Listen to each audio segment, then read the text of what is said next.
नमस्कार दोस्तों, मैं हूं श्यामवीर सिंह और आप देख रहे हैं हमारा चैनल जैसलमेर की गलियां। दोस्तों, कल आईपीएल में एलिमिनेटर मुकाबला था बेंगलोर और हैदराबाद के बीच में।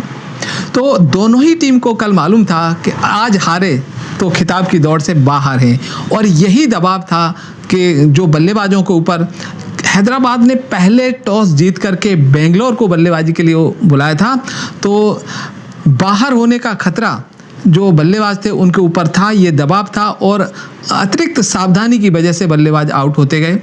तो कल अगर हम बात करें कि बेंगलोर की टीम जो हारी है, आईपीएल के खिताब की दौड़ से बाहर हुई, कल सबसे बड़ा ब्लेम कल कौन था?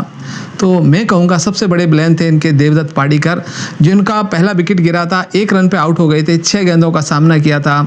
और फिर दबाव, एक तो देवदत्त पाडिक्कर के आउट होने का दबाव, दूसरा विराट कोहली पूरे आईपीएल में 1-2 मैच में ही चले, बाकी पूरे आईपीएल में पिछले साल भी और इस साल भी फ्लॉप साबित हुए।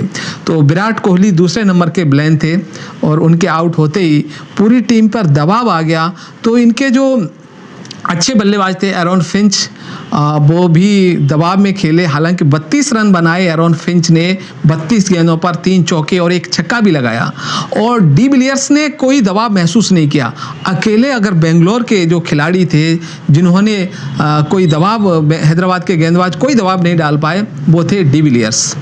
और एक बात और मैं बताऊं आपको कि जो आबू धाबी का जो स्टेडियम है, इतनी इसकी पिच बिखर गई है कि स्पिनर्स को बहुत ज़बरदस्त मदद मिली।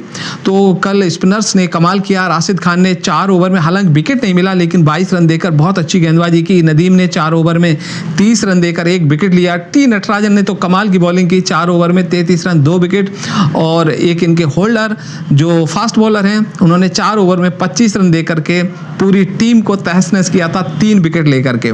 तो इस तरह से अगर हम स्कोर की बात करें तो कल बेंगलोर को हराने में जो अहम भूमिका निभाई उनके कप्तान विराट कोहली ने, दूसरे नंबर पर देवदत्त पाडिक्कर, और फिर इनके जो शिवम दुबे थे, मोइन अली थे, मोइन अली 0 पर आउट हो गए। शिवम दुबे जिनसे कुछ उम्मीद की जा सकती थी, वो 8 रन बनाकर आउट हो गए। तो कोई कल बल्लेबाज कुछ नहीं कर पाया और जो 131 रन बनाए बेंगलोर ने, उसमें अहम योगदान रहा डी विलियर्स और एरॉन फिंच का। अगर ये बल्लेबाज भी कोहली के रास्ते पर चलते तो शायद 100 के अंदर बेंगलोर की टीम सिमट सकती थी।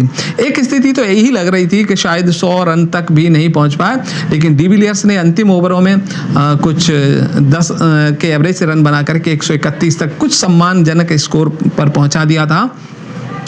और फिर जब हैदराबाद की टीम खेलने उतरी तो शुरुआत बहुत अच्छी रही और शुरुआत में रन अच्छे बने, लेकिन 50 रन के बाद में, और जैसे ही इनके जो बॉलर थे बेंगलोर के हम बात करें तो बेंगलोर के सबसे अच्छे बॉलर थे, वो थे कल जिन्होंने बहुत अच्छी बॉलिंग की, एडम जंपा के ओवरों को मालूम था डी विलियर्स को और एरॉन फिंच को कि ये स्पिन ले रही है पिच, तो इनके ओवरों में इनको निकाल दिया। उस समय दबाव आ गया था और रिक्वायर रन रेट भी बहुत ज़्यादा बढ़ गया था।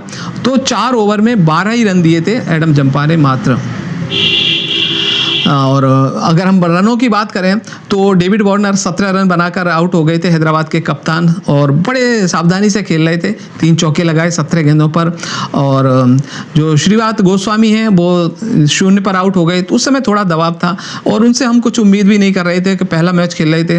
और मनीष पांडे से उम्मीद थी, लेकिन वो 24 रन बनाकर 21 गेंदों पर 3 चौके 1 छक्के लगाकर आउट हो गए थे। केन विल्यमसन ने जो पारी खेली है वही जीत का आधार बनी हैदराबाद की। तो हम यूँ कहें कि अगर कोई हीरो हैदराबाद की जीत में था तो वो केन विल्यमसन थे, और इनका साथ बखू भी दिया था होल्डर ने। नॉट आउट रहे दोनों ही बल्लेबाज। होल्डर ने 24 रन बनाए, 20 गेंदों में 3 चौके लगाए और अंत तक आउट नहीं हुए। और जो इनके केन विल्यमसन ने 50 रन 44 गेंदों में 2 चौके और 2 छक्के। तो अगर ये इनमें से एक भी खिलाड़ी आउट हो जाता तो हैदराबाद के लिए बहुत ही खतरा था। अब में जो हीरो थे कल के, वो सबसे बड़े हीरो केन विल्यमसन जिन्होंने 50 रन बनाए। और अगर हम गेंदबाजी की बात करें बेंगलोर की तरफ से तो एडम जंपा ही थे जिन्होंने 4 ओवर में 12 रन देकर 1 विकेट लिया। बाकी सब बॉलरों की, Mohammed Siraj 4 over 28 run, Navdeep Saini 3.4 over 31 run, Washington Sundar 2 over 21 run, Chahal 4 over 21 run. तो बाकी साधारण बॉलिंग रही, कोई खास बॉलिंग नहीं थी। और शायद जंपा कल नहीं होते तो ये मैच 17 ओवर में हैदराबाद जीत लेता। इनकी वजह से 20वें ओवर तक मैच खिंचा और यही उपलब्धि थी एडम जंपा की। अब हम बात करें कि विराट कोहली की टीम और हैदराबाद की टीम में अंतर क्या था, हारे क्यों? तो सबसे बड़ा अंतर बताऊं, खिलाड़ी बेंगलोर की टीम में बेहतर हैं हैदराबाद से, अनुभवी खिलाड़ी हैं और प्रदर्शन भी शुरुआत से अच्छा कर रहे थे, लेकिन इनकी फॉर्म जाती रही थी। शुरुआत में बेंगलोर की टीम की फॉर्म ज़बरदस्त थी और हैदराबाद की टीम शुरुआत में एक समय तो ऐसा आया था, मैच लगातार हार रहे थे कि शायद अब बाहर हो गई ये टीम, प्ले ग्रुप में भी नहीं पहुँचेगी। तो लेकिन जब ये लगातार मैच जीते, वार्नर ने कोशिश की और वार्नर ने बहुत अच्छी इनिंग खेली, अंतिम 5-6 जो मैच लगातार जीते और यही इनका आत्मविश्वास था कि कल बेंगलोर को हरा करके इन्होंने, अब यूं समझ लो कि एक मुकाबला और जीतना इनको दिल्ली के साथ और सीधे फाइनल में प्रवेश पा सकते हैं। तो कल का दिन छुट्टी का दिन है, आज का दिन छुट्टी का दिन है और कल 8 तारीख को मैच खेला जाएगा। 8 तारीख को जो मुकाबला होगा वो होगा हैदराबाद और दिल्ली के बीच में और इनमें से जो भी टीम जीतेगी वो सीधे मुंबई के साथ फाइनल खेलेगी। और अब हम बात करें हैदराबाद के जो हीरो थे, मैंने बताया आपको कि जो केन विलियमसन और इनका साथ दिया था होल्डर ने, तो ये इनके हीरो थे।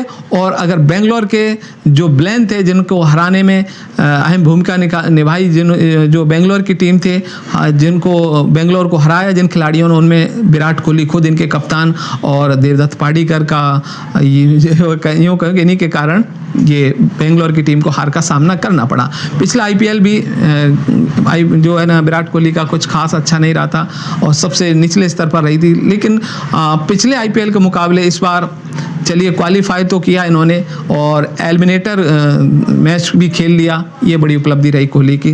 तो कल के मैच का ये मैंने बताया आपको, कल के कौन ब्लेन थे और कौन हीरो रहे। तो हैदराबाद की टीम लगातार अच्छा प्रदर्शन कर रही है और जो कल मैच खेला जाएगा और उसमें मुझे लग रहा है कि दिल्ली को कड़ी टक्कर दे सकती है हैदराबाद की टीम। और टक्कर इसलिए देगी कि दिल्ली की खिलाड़ी में बहुत अच्छे खिलाड़ी हैं, चाहे ऋषभ पंत हों और चाहे इनके जो ओपनर हैं पृथ्वी शॉ, हालांकि फ्लॉप चल रहा है खिलाड़ी, वो फॉर्म में नहीं है। इनके जो कप्तान हैं खुद अय्यर, वो भी फॉर्म में नहीं है दिल्ली के, और इनके जो मेन स्कोरर हैं जो धवन है वो भी फॉर्म इनकी जाती रही है। शुरुआत में मिडिल में कुछ अच्छा किया था लेकिन अब वो भी ठीक ठाक नहीं खेल पा रहे हैं। तो हम कुल मिला के कह सकते हैं कि हैदराबाद की टीम फॉर्म में लगातार मैच जीत रही है, पूरी संभावना है कि दिल्ली को टक्कर देकर मैच जीत भी सकती है। तो कल क्या होगा, कल के मैच की समीक्षा लेकर कल एक बार फिर आऊँगा मैं, और अब मुझे दीजिए इजाज़त, नमस्कार।